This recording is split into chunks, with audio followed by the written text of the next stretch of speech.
রহমতুল্লাহ, আশা করি সবাই ভালো আছেন। আজ আবার আমি চলে আসলাম আমাদের ইনকিউবেটরের ভিতরে নতুন একটা ভিডিও দেখাতে। দেখুন, আমার ইনকিউবেটর মেশিন থেকে আজ দুপুরে প্রায় ৮০-৯০ পিস মতো কোয়েল পাখির বাচ্চা ফুটে বের হয়েছে। এই বাচ্চাগুলো এখন আমাদেরকে ব্রুডিং করতে হবে, অর্থাৎ এদের একটা সঠিক তাপমাত্রা দিতে হবে। দেওয়ার পরে এদের খাবার, পরিচর্যা, ওষুধ ব্যবহার করতে হবে। দেওয়ার পরে এরা আস্তে আস্তে ধকলটা কাটিয়ে আস্তে আস্তে বড় হবে। যে ইনকিউবেটর মেশিনটি দেখছেন, এই ইনকিউবেটর মেশিনটি আমি বাজার থেকে পার্টস নিয়ে এসে সেট আপ করেছিলাম।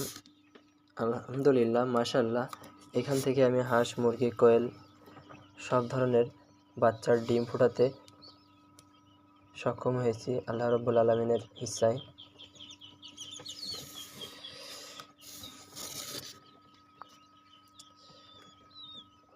এ ধরনের ভিডিও আরও দেখার জন্য অবশ্যই আমার চ্যানেলটিকে সাবস্ক্রাইব করবেন এবং পাশে থাকা বেল আইকনটি অন করে দেবেন। আর যদি ফেসবুক পেজ থেকে দেখে থাকেন তাহলে অবশ্যই আমার ফেসবুক পেজে একটা লাইক করবেন এবং ফলো দিয়ে রাখবেন। ধন্যবাদ।